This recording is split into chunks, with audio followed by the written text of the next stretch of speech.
If I do forget, one of these times, just remind me. Okay, so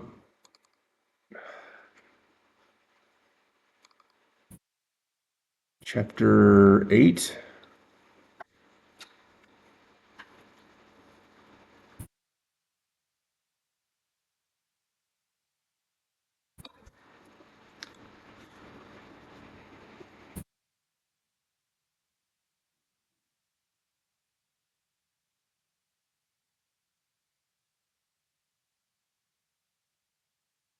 '19 and '21.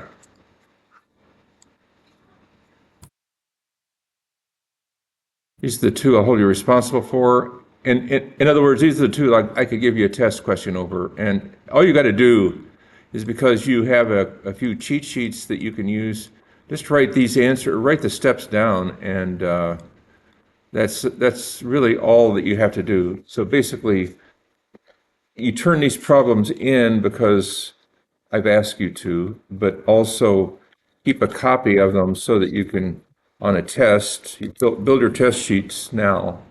And guess what? I need to put the so that you can see it.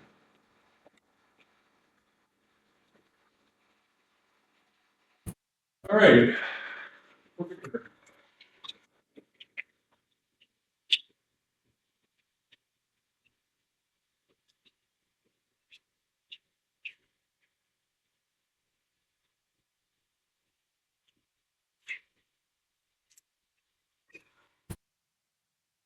So this is our first one.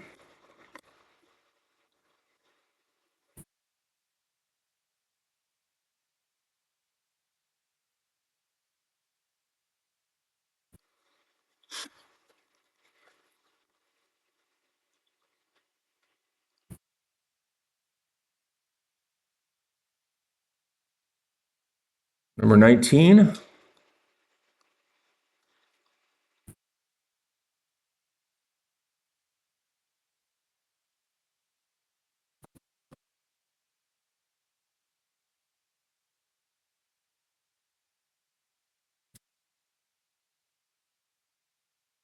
Determine the resonant frequency. So that would be F sub 0. The system Q and the bandwidth. Okay, so this is the circuit. 15 volts.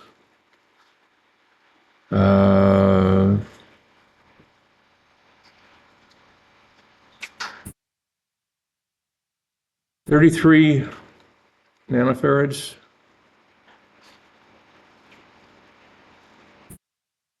41 microhenries. And our coil.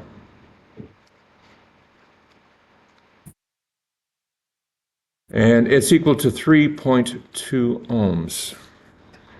So basically, these are just formulas that you have to have written down because there's no reason to memorize these. This is not something that you're going to carry with you in your back pocket. Just know that this exists and that these steps you can go back to at a later time if you ever need this, but you only need it on a test. Okay, this is not something that you're going to need in general. Okay, not like square root of 3, square root of 2, and 746. Okay. Equal to 1 over 2 pi square root of LC, which is equal to 1 over 2 pi times square root of 41 times 10 to the minus 6th times 33 times 10 to the minus 9th. Nanos minus 9, which is equal to 136, 826.8199 hertz. Right? There you go. Divide, this is direct from equation 8.4. Okay, so you look at equation 8.4, and then you get x sub L is 2 pi F0L, or 35.248 ohms. Our coil, or excuse me, Q,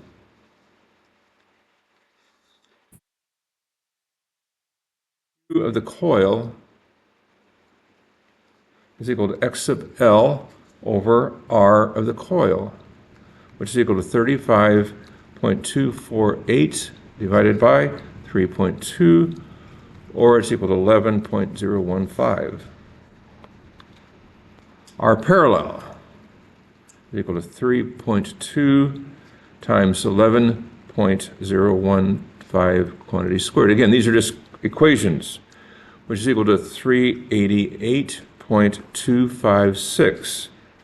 Q parallel is equal to R parallel over X sub L, or 388.256 divided by 35.248, or it's equal to 11.014. Bandwidth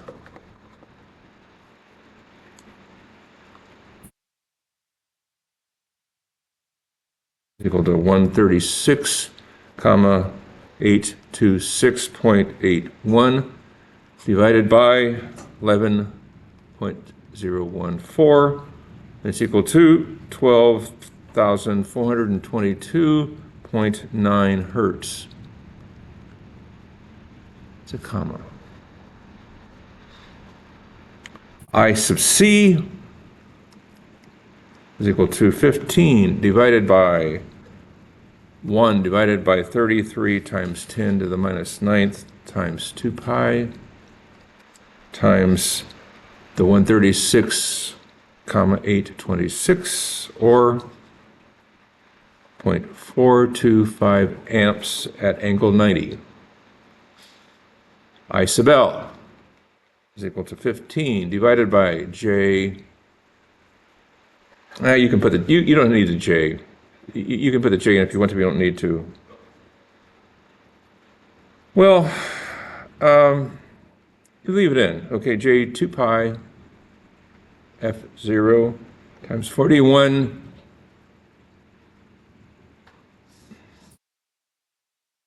Can't write this morning.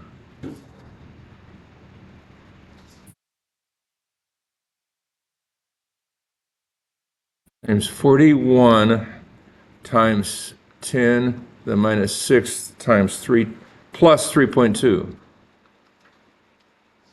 which is equal to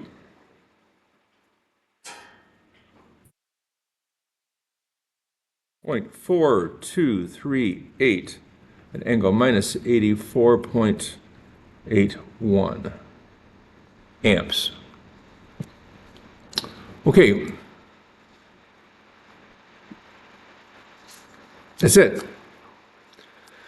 You can copy that down, hand it in to me, get your credit for your problem, keep a copy of it for the test if we have it on a test, which we might, probably, could, maybe not, I don't know.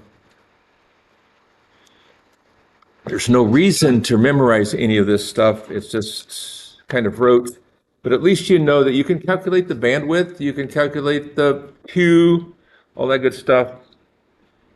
And you know a little bit about what they mean. So that's about all we need from this section, okay?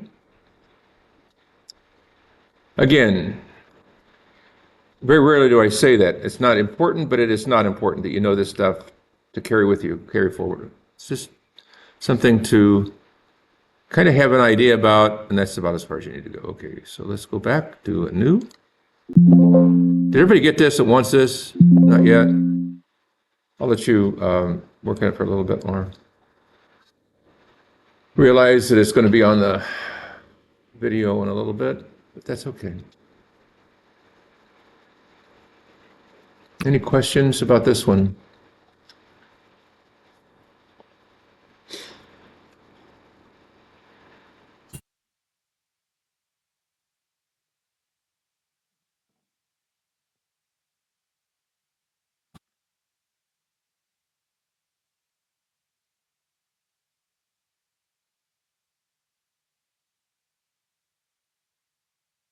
Okay, number 21.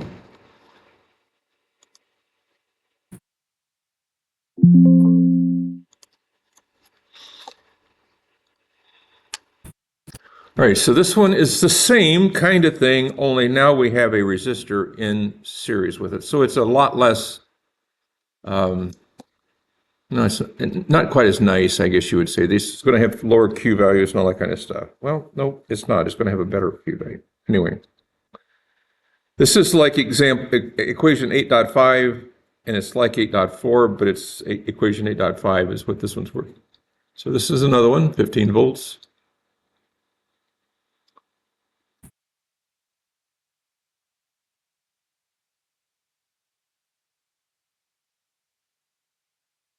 Four 4.7 K, 5 microfarads. And a 39 microhenry and a 2 ohm coil resistance. So that's what that is. 2 ohms there.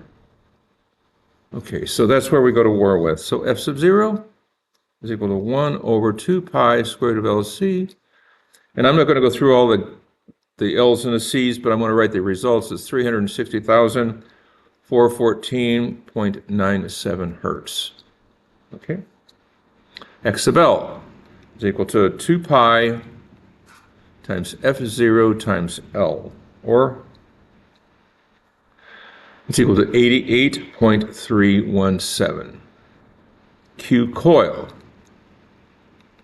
is equal to X sub L over R coil, or 88.317 divided by 2.0, or it's equal to 44.158. R parallel is equal to R coil times Q coil squared is equal to 2 times 44.1588 squared is equal to 3899.94 ohms. So that's that. R total is equal to R parallel with 4.7 K, or it's equal to 2131.09 ohms. Q parallel is equal to 2131.09 divided by 88.3, which is equal to R total divided by X sub L, which is equal to 24.13. Bandwidth is equal to 360,414 divided by 24.3. 13 is equal to 14,936.34 hertz. I sub C, I sub L, I sub R. I sub C is equal to 15 divided by 1 over J 2 pi F 0 times 5 times 10 to the minus ninth. Did I say, maybe I've got this wrong. This is nanofarads again. This is nanofarads again. That's nanofarads, 10 to the minus ninth, which is equal to 0.1698 at angle 90 degrees. I sub R is equal to 15 divided by 4.7 K, which is equal to 3.19 milliamps at angle 0. And I sub L is equal to 1 over J 2 pi F L is equal to 169.8 milliamps at angle minus 88.7.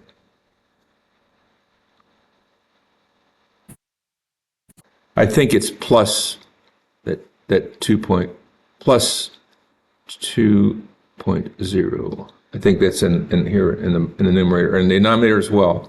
So that's why you get your minus. Okay, so it's, let me write that better. Sorry about that.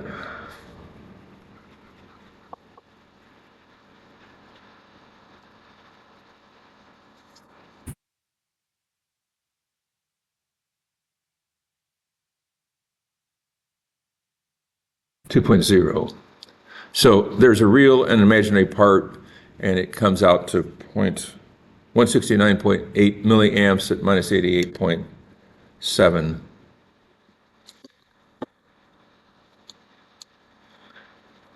Okay, again, not a biggie, but I want you to be able to just regurgitate those if I asked, and I may. That's fair. It's a fair trade. I don't want you to have to memorize any of this stuff, but if I ask you for something like that with the same basic parameters, you can put it back on a piece of paper. Okay. Giving you a piece of paper like that helps you very much. Okay, so now we're going to say a few other things. I want to get a couple things that are on my mind. Lab 8 is your last lab in 2380. Okay, yay! What it's worth. So I have not printed it out yet. I'll print it out as soon as we get through class, and I'll get it to you as soon as I'll get you in up in 2380. Go down and print it off, and then bring it back to you so you can get yourself set up if you want to. If you want to look at it on your, if you want to, but I'll have the paperwork there, and that'll be your last one. Okay, that's the last one you have to hand in. Next week, my plan is to use you as slave labor. All right. All right, so we are in desperate need of wiring of the spinners for the Rubik's Cube project. And those of you who come will get credit. It'll be a participation credit. If you do nothing but stand there, you get credit for it. If you help and do the work, you'll get credit for it. I'm not going to judge the quality of your work, but I need about an hour and a half. And that will be from 8 o'clock till when you go, 10 o'clock, 10:30 or whatever. So this will be all of the class period and the lab period for next Thursday. So next Thursday, it will be, I don't know the room number, but we will have a room where we will be basically setting up so that you can do wiring. This will be wiring of the stepper motor to the interconnection wiring. Okay, so you'll get a chance to be a wireman for a day, and you'll get the idea of how that's done and how that can be done. And if anybody has any questions about it, you'll get credit for it, and you'll get some experience. And at the end of the day, you'll be not checked over, but the work will be checked, but you won't be held responsible. In other words, please do a good job. If you don't do a good job, we'll have to redo it. But if you do a good job, it'll go as is out to these high schools. So that's the goal is on Thursday next week. So that'll just be from the get-go till whenever, 2 hours, 2 hours and a half of 15 of you working at that. Okay, so that will be an in-class experience. Okay, and then following that, we will, from that point on, we will be doing the labs on the thing that I showed you the other day. Okay, that thing in the lab that I showed you.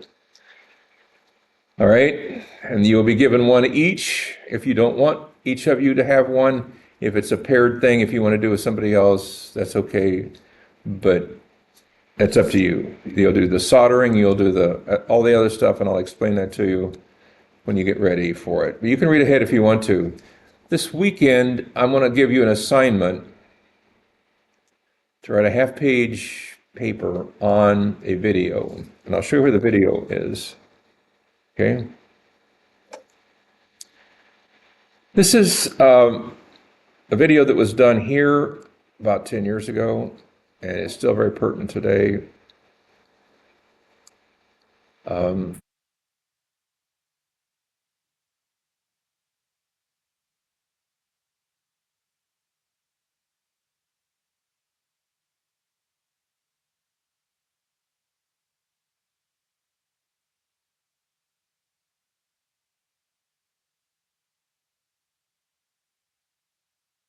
Under Bob Nicholson's safety video. It's about an hour long, okay? People get killed in this video Yeah, there's no gore, but there's people getting killed. They show you pictures of people getting electrocuted. You say, that's the last that I want to have anything to do with electricity. And today we're getting into chapter 9, which is three-phase, higher power, voltage, and all that sort of thing. And I want you to be aware of the dangers. And I also want you to be aware of the fact that with where we're at today, a lot of those dangers have been alleviated to a greater extent than ever before. What he talks about is old school, and then today is not totally protected, but much, much, much, much, much more protected than you ever were back in the day. And if you think that this can happen to you, it can. But on the other hand, it's much less likely to based on the rules that we have in place today for working on panels live. Okay? So you may be asked to do that kind of thing someday, but there are more stringent rules today than there ever were before so that you can be protected, and you should know the basic rules of how to you won't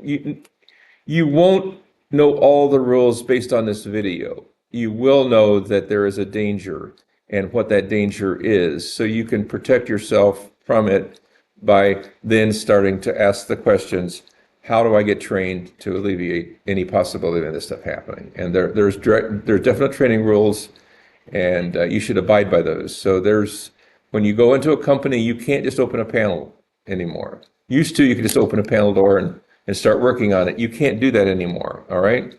You're not allowed to. And panels have to have warnings on them to tell you what's inside.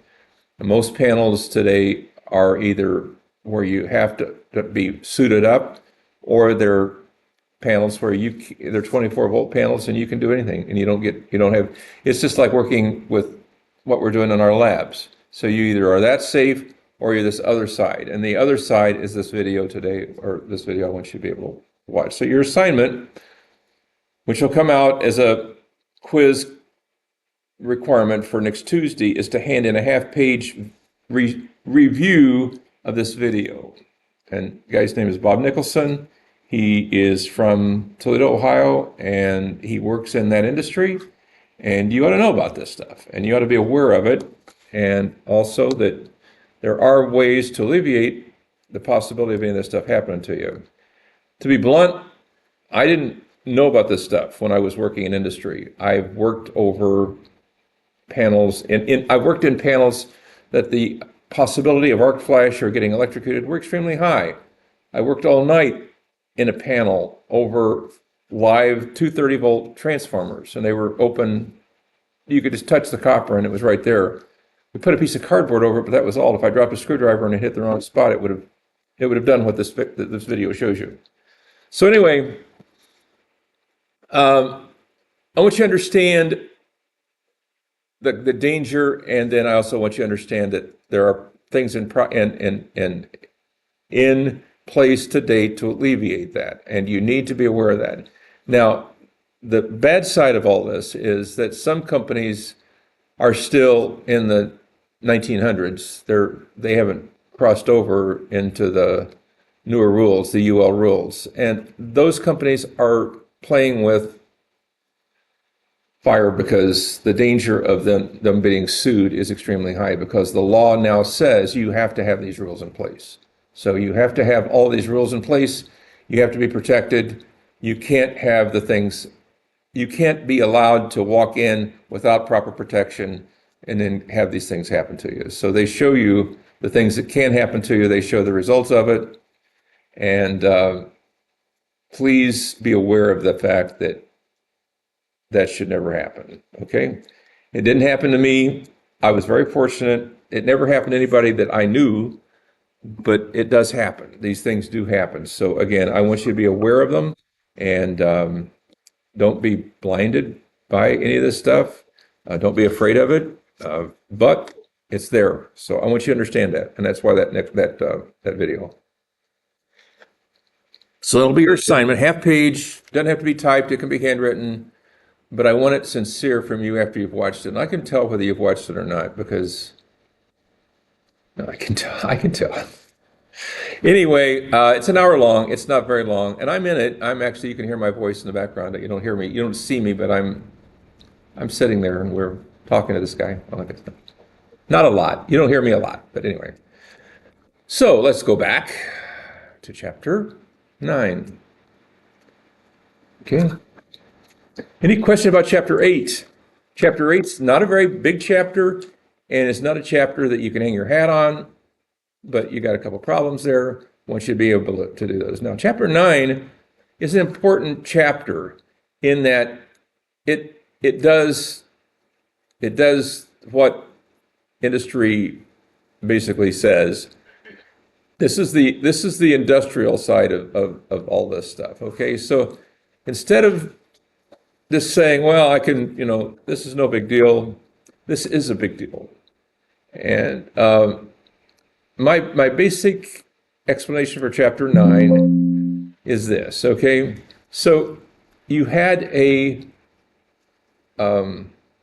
power triangle in chapter 7, didn't you? You had this in chapter 7. Okay?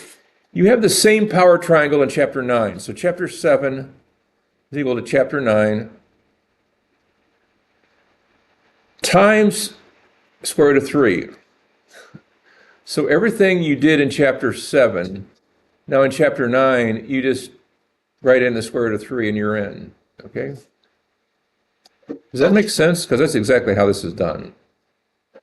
Now, the other side of the coin is this. What's going on? What does 3, I can't write today. I am in bad shape. What does 3-phase look like? Well, I can't draw 3 sine waves that are 120 degrees out of phase with each other well, but I can do it better than that. I can draw it like this, okay? Here's the complex plane, and here's my phasors. Now, this is what you really need to remember from this chapter, these phasors, okay? This is a phasor, this is a phasor, and this is a phasor, okay? All right? Now, these are 120 degrees out of phase with each other, aren't they?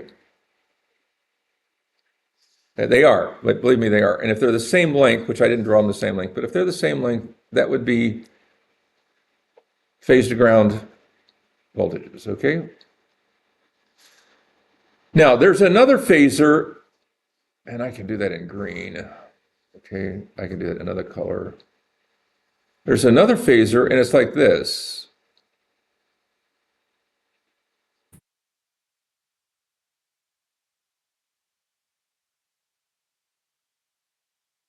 And these phasors are also 120 degrees out of phase with each other, aren't they?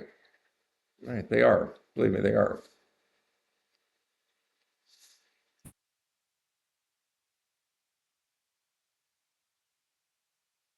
Now this is phase to ground.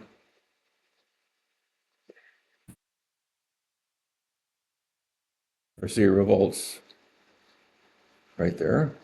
This is phase to phase.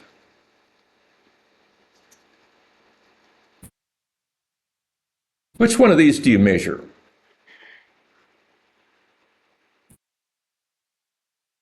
Phase to phase. You've got 3 wires going out to a motor. There's also a ground wire, but it's off to the side. So what do? You touch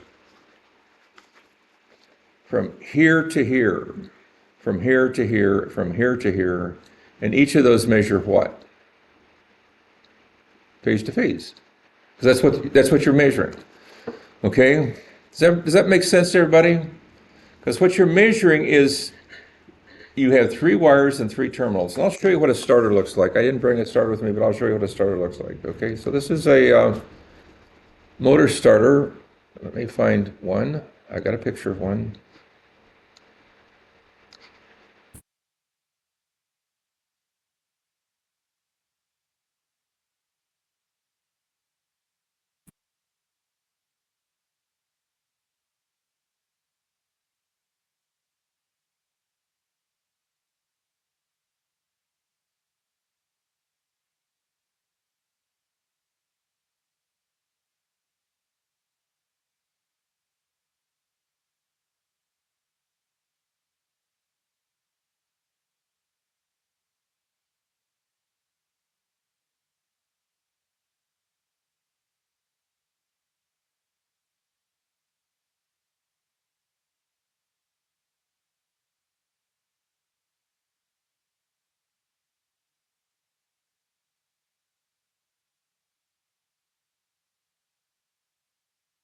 There's a picture motor starter, right? The power comes in up here, it goes out to the motor right there. So if you're measuring voltage on a motor starter, where do you measure? You touch one of your leads right there and the other lead right there.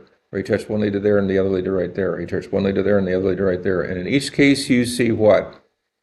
Phase to phase. Okay?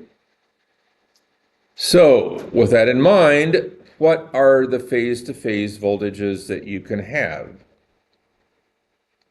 Real world. What are the real world voltages that you can expect to see on those? If you have a voltmeter, you touch one lead to one and one lead to the other, what are the voltages that you can expect to see?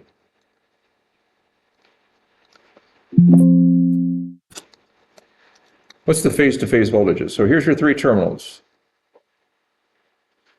I touch here and I touch here. What is the voltage you can expect to see? Some people say 440. Some people say 460. Some people say 480. Which is the most likely? That one, because it's like, what is the voltage coming out of a wall socket? They say 110, right? When it's really 120, but there have been losses. Okay, so it starts out at the transformer as 120. By the time it gets over here, it's 110. Something like that. All right? Or it's 115, or it's one. Some people say 115, some people say 110, some people say 120. Same thing here. Some people say it's 440, some people say it's 460, some people say it's 480. It starts out as 480. Somewhere along the line, some of it goes down to 460 and some of it goes to 440. You can measure it and you can see anywhere along this path, you'll see one of these. It won't be exactly 440, it won't be exactly 460, it might be 457 or whatever, but it's going to be in that range. And they're all going to be the same, so you're going to touch one to the other, the other to the other, and you go 1 to 2, 2 to 3, 3 to 1, and you're going to see this at all stages. Or you can see what? What's another one? 220, 230, or 240, which is exactly the half of that. Okay? Now, why the differences? Because some people choose to use this voltage off of the transformer, and some people choose to use this voltage off the transformer. Usually you can get one or the other. Now, why would you get this one or this one?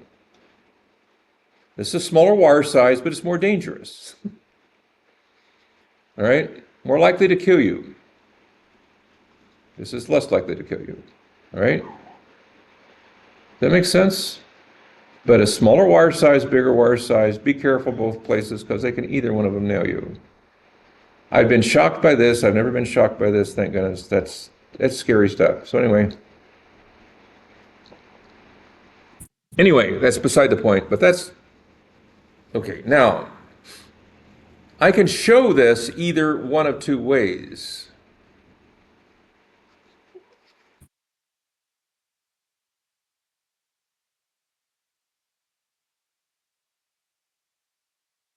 I can show it like this, or I can show it like this.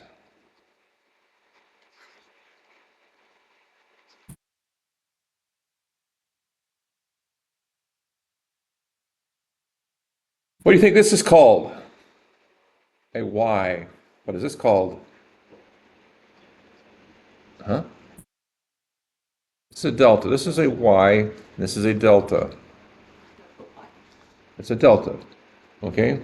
So you can either hook it up one way or say, I'm measuring it either as a Y or as a delta. But either way, when you measure from here to here, what are you measuring? Phase to phase. What are you measuring from here to here? Phase to ground. Okay? Now, most of the time, it doesn't say V phase to phase. They just say V. Okay? It just says V. And it's assumed it's phase to phase, unless it says phase to ground. All right? All right. So this is equal to the three phasors that I drew the red. This is the three phasors that I drew the green. Okay? These are the ones that you're going to see. This is, what is this? What is this one here? 460 plus to minus. 460 at 120 degrees plus to minus. 460 240 plus to minus. You see that? The pluses, they go around in a circle, and the voltages, those are your phase-to-phase voltages. Now, what would this be? The square root of 3 comes into this how? Because the length of these vectors, I'll show you that. Let's go back and let's look at the base of this. Here's my phasor diagram, okay? Let's go back and look at it. All right? Let's go red. Let me get these about the right length this time. These are supposed to be the same length.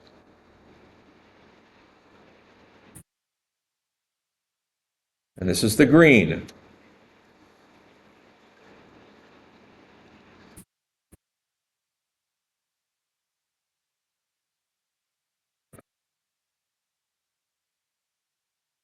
What's the ratio of the length of the red to the green? What's your guess? Huh? So square root. Very good. Square root of 3. You said it. So what's the length of this is the square root of 3 longer than this. Okay? So if this is 460,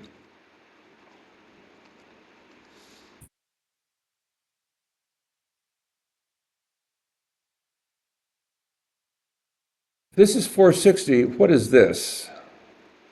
460 divided by square root of 3. Usually we go with the 480. Usually we say the 480, okay? I'm going to really confuse you here in a minute. What is the square root of 3? 1.732, okay?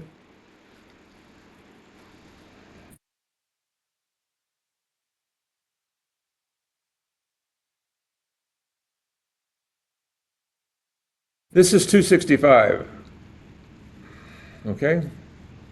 If it's 480, what is it? 480 divided by 1.732 is equal to what?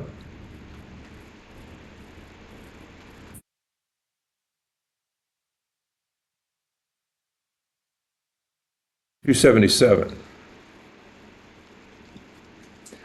That's the nominal thing that we think. If we say, what is the phase to phase? It's 480. What is the phase to ground? We say 277. And the relationship is the square root of 3. Okay? Now, if you want to cross the border into Canada, what would it be? You mean it's different? Yeah, it is. What is it? A?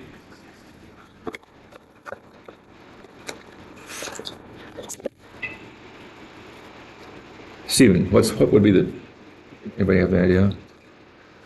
This is 550. So they even go higher. So the Canadians are 550, Americans are 480, or 240. Again, no big deal, but if you get this in your head, this is the key to everything else. And there's really nothing else that's going to shake you other than this. There's really not that much, there's not that much else to do here. Phase to ground, phase to phase, relationship is square root of 3, or yeah, square root of 3 or 1.732. So if you have a phase to ground of 277, what's the phase to phase? 480. Let's go with the 240. What is the 240? If the 240 is here, what is the phase to ground? What's 240 divided by square root 1.732? Whatever, it's 150 something, I don't know.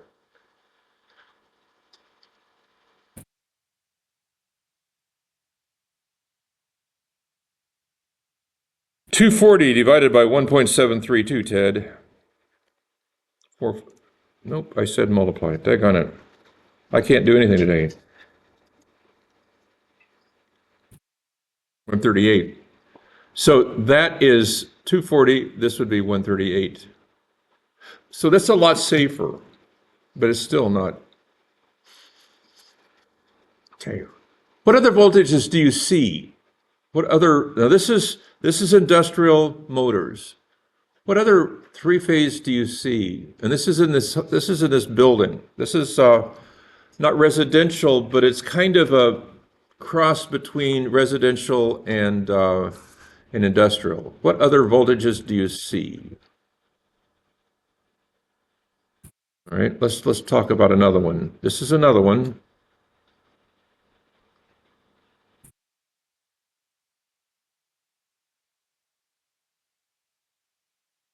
This is in the rooms, in the lab rooms. 120, 120, 120. Yep, it is. Three-phase, but it's phase to ground 120. What is this? Phase to phase. Adam, do you know what that is? 208. 208 three-phase. Now, can you run 208 three-phase? Can you run a 240 motor at 208? Kind of, maybe, but really you don't. What do? You use this to run an inverter. Okay? So this can run an inverter. It's kind of on the edge of being able to run a motor. And the answer is, I don't know. I don't think you can run motors with this straight voltage. I don't think it works. Because what? It usually degrades a little bit. It usually is a little bit less than that. But in the rooms upstairs, in 2350, we have those poles that come out in the middle. You plug into one of the 110 volt plugs, you're plugging into one of these. And there's a three-phase plug on those poles as well. And we designed it in that room exactly for that. Why? Because you can get 208 out of those. 208 three-phase. Those are 208 three-phase plugs. Okay? And I have a motor that's really nothing. It's a tin can on a bearing. Okay? It's a coffee can on a bearing. And we have the windings around it, the transformers around it, and you can actually spin a motor. You can actually spin the coffee can. Sometime in your 3 or 4 years here, I'll show you that, or somebody will show you that, or they should, where you can actually spin a coffee can using three-phase from that feed. We step it down from 208 to 35 volts because we wanted it a safe voltage because we don't want you touching anything that's not safe. But those transformers around that coffee can are 35 volts. We step it from 208 down to 35, bring it out. Those are live. You can actually see the connections. And then those connections around that coffee can actually spin the coffee can. You say, how does that happen? I'll let you figure it out. But it does spin the coffee can. The coffee can sits there and spins on a bearing. And that's just exactly how a motor spins because of the induced current on the side and in the windings of a motor. There is nothing touching, there is no connection electrically with the spinning part of an induction motor. It's all induced through magnetic fields. Okay? And you can see that with a coffee can because there's nothing on the side of a coffee can other than it's a straight coffee can. But you can't see physically, but you can see the effects of it. You can see the motor spinning, which is exactly what it does. So any questions about this before we get started with chapter 9? This is it. This is pretty much what you need to know in the real world, okay? Now, the stuff that we do in chapter 9 is kind of real world-ish, except for the one thing that I want you to take away that's not really in chapter 9, but it does kind of follow from chapter 9, is how to pass your PE test, okay? And believe it or not, I camped on these, as they say. When I took my PE test, I I didn't think I passed my fundamentals test. I honestly, I didn't study for it. Took it my senior year in college. When I was in college, it was during the Vietnam War era. And I know you don't have any clue about that. Maybe your grandparents talked to you about the Vietnam War era. But I was in that era, I was in that age. You know, I graduated in 1971, University of Illinois, Bachelor's in Electrical Engineering. Spring of that year, took my fundamentals test, walked in, no idea whether I was going to pass the stupid thing. Didn't study for it or nothing. But I did pass it. I was really surprised. You got to be kidding me. We didn't have any, there was no, no incentive. Nobody's going to give us a bonus or whatever if we passed it. But they basically said, if you want to take it, you can, blah, blah, blah, and all that kind of stuff. So it was a Saturday morning. It was an all-day test. And down on the first floor, we were on the third floor, okay? Third floor of the Illini Union. Down on the first floor, there was a Marine recruiter set up. And oh my goodness. When we walked by, I walked by and I thought, you got to be kidding me. This guy is in for it from the beginning of the day. And there was riots. People came by and were rioting. And they had open windows, and you could hear the rioting downstairs. We were taking this stupid test. We were so used to it as, you know, like, get away, whatever. I laughed. The guy who was the monitor, the person that was monitoring us, okay, they had a person monitoring us. And he wasn't used to this. He was not used to this at all. And he'd go over to the window, look out, shake his head, like, what's this world coming to? And we just laughed. Oh, whatever. We were ready to get out of there. I was so ready to get out of school. It was unbelievable. As you will be too. When you get to your senior year, at the second semester of your senior year, you're going to say, bye. And I see it. I have a class of seniors right now. I'm teaching them stuff like that. I understand where you're at. Okay. Passed it. Became an engineer in training, an EIT or whatever they call it now. I don't know. So 6 years later, now I think I better try to take that stupid the PE test. So I did. I camped on one or two chapters, and I really did camp on these questions. There are 4 questions in 4 hours, 4 in the morning, 4 in the afternoon, 8 hours of testing, done. I got 90% on that test. And I was really nervous. I knew I'd passed it though. I knew I'd passed it. But the questions that I camped on were the economic questions. They only allow you to do 1.5 a day. So you did, out of the 4 questions, one was the economics question.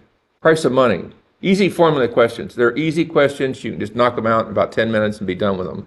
The other 3 were long questions, and they had to do some of them with Laplace, which you're going to get in 3250, but the other questions, and there were 2 questions, I think, in the morning, maybe 1 or 2 in the afternoon, that were on this very subject, which is 3-phase unbalanced load questions.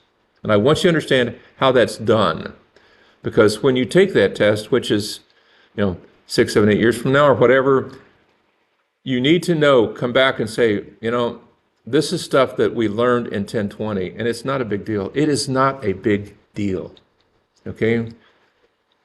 I want you to be able to knock these out in about 20 minutes each. And what do they call you? They call you PE, professional engineer, okay? So again, I want you to be able to have that tool, and this is where the tool is located. It's right in chapter 9, okay? By the way, I also got my fill of riots, and I'll tell you how it happened. One night in my junior year, or one day in my junior year, I went to class and somebody said, they attacked the electrical engineering building. Why did the rioters attack the electrical engineering building? We didn't do anything. Well, somebody from, what's the company in Midland, Michigan? Dow Chemical. Dow's coming to interview for engineers in engineering. So Dow is there, and Dow made napalm. Okay, so that was the big deal. And people attacked the front of the building. They threw rocks at it, and they broke the glass in the front door. And I thought, you can't do that. So the next night they were going to have another riot, and I thought, I'll go out and see what's going on. So I went out and I followed along. I was out, just back in the crowd, but I followed along to see what's going on. Never do this. But I mean, you can do whatever you want to do with your life, but don't do this. I followed along, and then we went around to one area in Campus Town that the police were coming down the street, and the rioters were going back and forth and back and forth and back and forth. And I was standing there on the corner, just minding my business and watching this whole thing from the sidelines. Somebody came up behind me and threw an empty pop can out right in front of the police. And it seemed like all the police turned with their rifles to me. Now, it wasn't just me, but it seemed like it was me, okay? I got out of there so fast, and I know this is on a recording, and somebody will probably say, what is he trying to say? I went back to my dorm. I snuck back, went through the engineering campus, got out of that place, and got back to my dorm. And a month later was Kent State. And they had live ammunition. They had live ammunition in those guns, those police did that night. They could have shot people. They could have shot me. Empty pop can. Man, oh man, that's still whatever. So again, you do whatever you want to do with your life, but be aware of empty pop cans. Okay.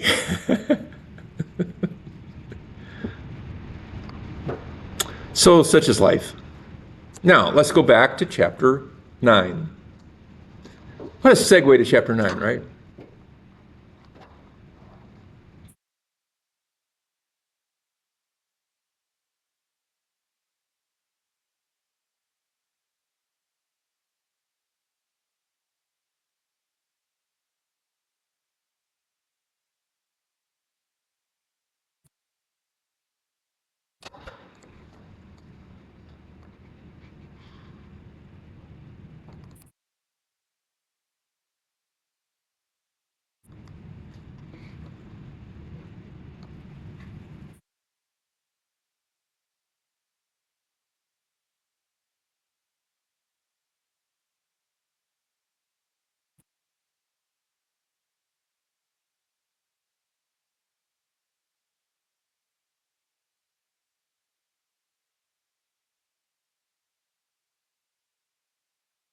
Okay, so here are these drawings that I just made for it. These are his renditions of these drawings. So this is the Y, this is the delta.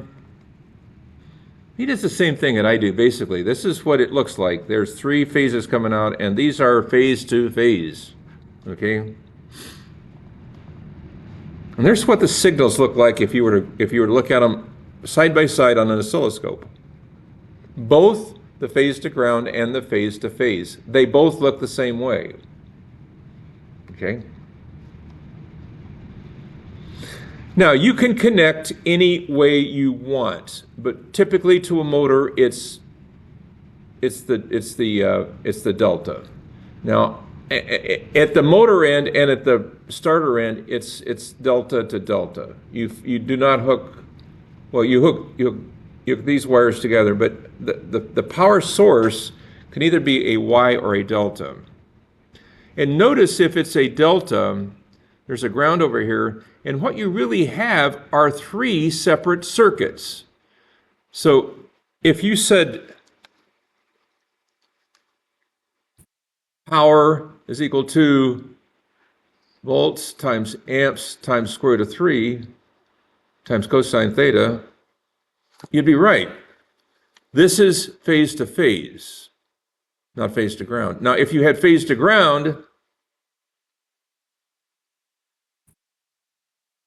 times I times 3 times cosine theta, because you have 3 circuits, okay? But notice the difference. What is the difference? The phase to phase is related to phase to ground by what? Square root of 3.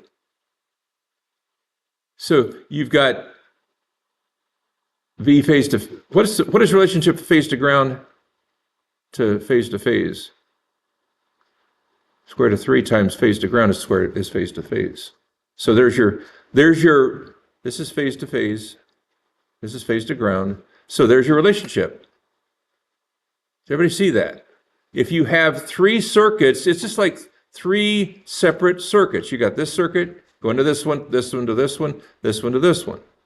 And you got 3 circuits, so it's times 3. But you never see that. You see phase to phase, because that's what you measure. Anyway, don't be confused.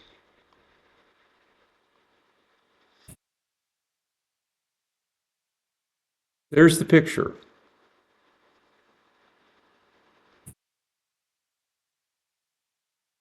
And there's a relationship, square root of 3. Believe me, it is square root of 3. The length, if you don't believe me, do the math to figure out the relationship, do the trigonometric relationship, draw them out, and figure out the length of those lines, and it's the relationship square root of 3. It is. And if you don't believe me, go back to your geometry or to your geometry teacher and ask, what's the relationship of those lines? What's the length of those lines? What's the relationship of the length of those lines? It's square root of 3. Okay. Once that's in your head really good, it makes life a lot simpler. Okay, now, here's the questions. There's not a lot of these, but where they are, you have to look to see if it's phase to phase or phase to ground. If it's phase to phase, you multiply the square root of 3. If it's phase to ground, you just say times 3. That's it. You have to look. But in most situations, it's going to be phase. Well, it depends, and he can go either way. Now, I'm going to show you the method for doing this, okay? So let's go to 913.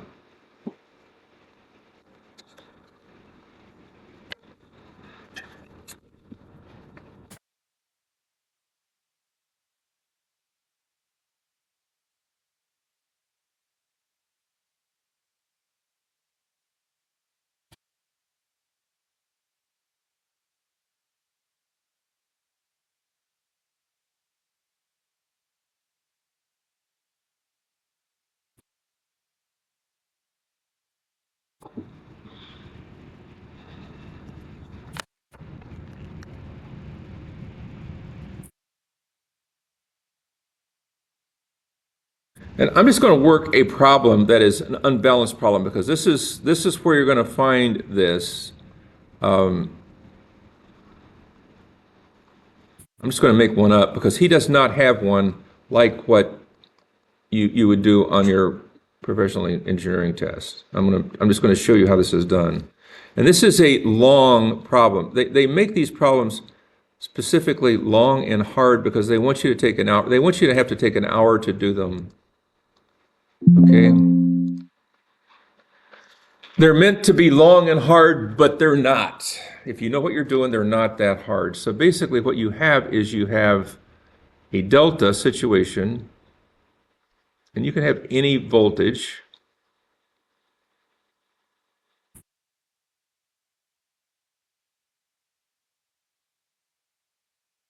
And let's just do 120 plus to minus 120 angle 120 and plus to minus 120 angle 240.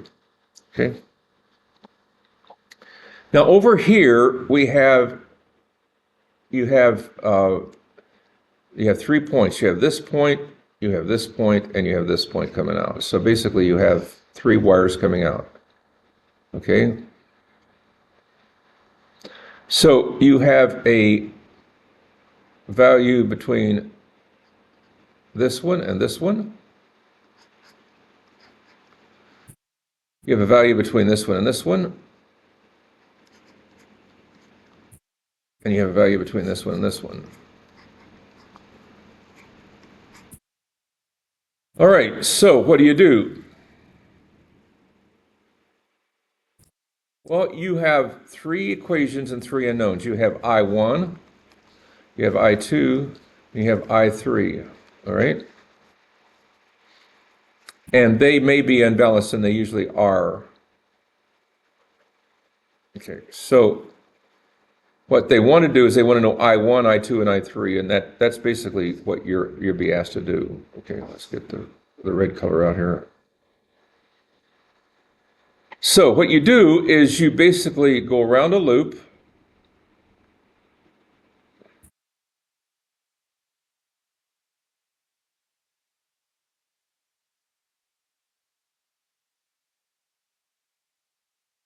This loop.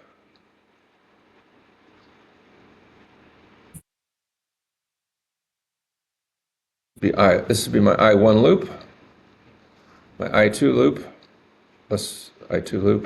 This is my I3 loop. Okay. And let's make these unbalanced. Let's call them something simple, but something unbalanced. So this would be 5 plus J6, 4 plus J8, and 10 plus J2. Okay? Now, let's write these.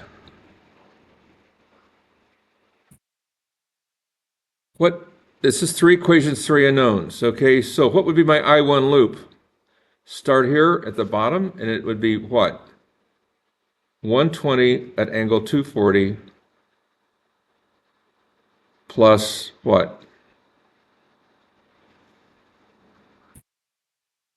This could be either y or delta. I could either have, this is a delta, I could have a y over here, but this is be what?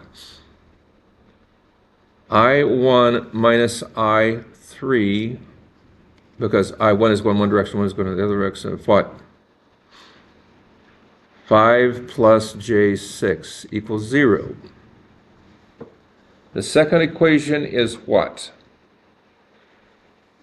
Come in from the plus 120 at 120. And then I go around here and I come over to here, and it is I plus I2 minus I3 times what? 4 plus J8 is equal to 0.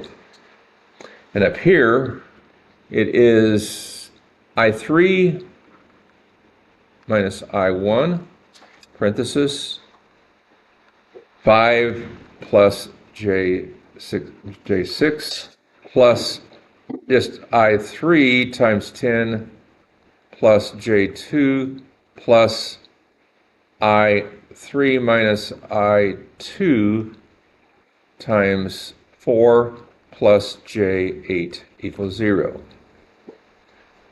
So now I've got to find I1, I2, and I3, and then I've got to, the I1 up here is the I1, the I3 down here is the I3, the I2 is I1 minus I2, and you're done. Okay, so how do you do this? Well, I'm not going to have time to solve this all the way through, but I want you to, I'll try to bring this back and I'll show you exactly how it's done, but there's a number, I'll just call it A times I1 plus B, A1 times I1 plus B1 times I2 plus C1 times I3 equals, and let's just call this X1, okay? There's an A2 times I1 plus B2 times I2 plus C2 times I3 is equal to X2. And there's an A3 times I1 plus B3 times I2 plus C3 times I3 is equal to X3. Now, you're not done. You have to go through and you have to analyze this. But the way that it is done is Cramer's rule. We've talked about it before, but the way you solve this is this. For I1, it is X1, X2, X3 B1, B2, B3, C1, C2, C3 over A1, B1, C1, A2, B2, C2, A3, B3, C3. And how do you evaluate these? These are called determinants. How do you evaluate determinants? 3 by 3. How do you do that? Well, you continue this row, this column, and this column a little bit further, and I'm going to erase, and I'm going to show you how that's done here real quickly. Here, I'm going to erase this part right here because I'm going to show you how to do that part of it. It's not hard. And this is the amazing part about this. If you just have gone through this and understand this little bit of it, you can do this. And we're going to work through his problems as well, but his problems are not nearly as important as this one because this one will get you a PE. Okay, so how do you evaluate this thing up here? It's x1, x2, x3, b1, b2, b3, c1, c2, c3. You repeat the first two columns, x1, x2, x3, b1, b2, b3. Now you cross multiply. You go this times this times this, plus this times this times this, plus this times this times this, minus this times this times this, plus this times this times this, this times this times this. So I'll write it out for you. It's x1 b2 c3 plus b1 c2 x3 plus c1 x2 b3 minus x3 b2 c1 minus b3 c2 x1 minus c3 x2 b1, and you're done. You do the same thing for the denominator, except those are a, b, c. So you just basically do the same thing in the denominator. You see what I did? That's called a determinant, evaluation of determinants. All you got to do is be able to evaluate that. Now, you do have calculators that can do that, but I don't think they let you have those calculators in those tests, so you have to be able to do this by hand. But you can do that. You have a calculator to be able to do that. And these numbers here are complex numbers. These are all polar numbers, but you can handle polar numbers. You can take your PE, walk in, do 2 of these in a half a day, and do another 2 in another half a day, and you can basically call yourself a PE.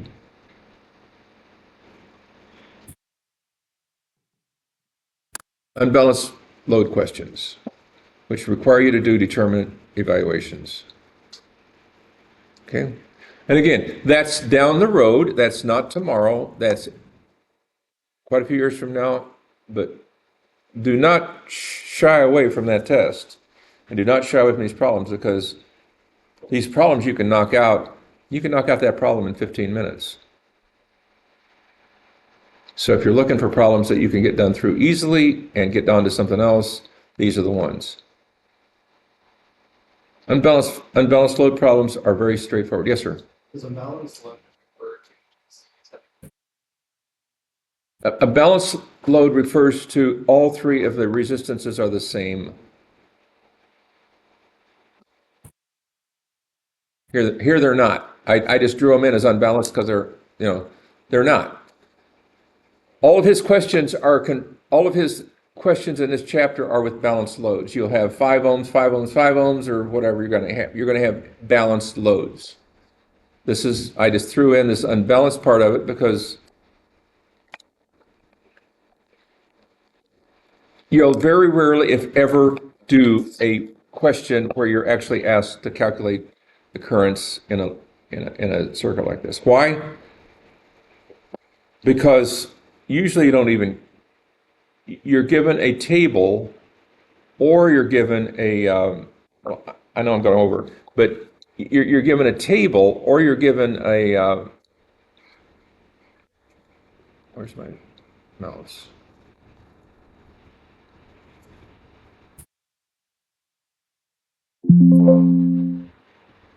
So you're given a motor size, either in horsepower or in kW, right? So from that, you can assume like a 20 or 30 degrees power factor, like a 0.8 power factor, and you can find basically from the tables.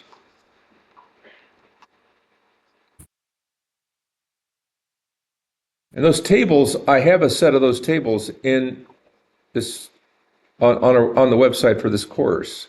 So from the tables, you can get the current. You really don't have to be able to do any of this stuff. You can get the current. For a specific horsepower, you get the current. And that's the current that then you use to do your calculation for your wire size.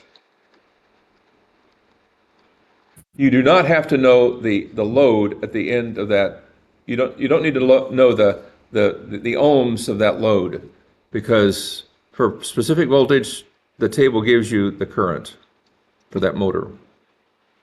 And guess what? You look at the table in the book, and then you walk out into the real world, and they're never the same. One might be 21.5 amps, the other one might be 24.3 amps. And you say, or they might have changed the horsepower altogether on you. Instead of having what the thing on the drawing said, where they gave you the drawing, it said, it's a 25 horsepower motor. It might be a 20, or it might be a 15, or it might be something totally different. You never know. So when you're starting systems up, be prepared for surprises. That's the only thing I can say about life in general, but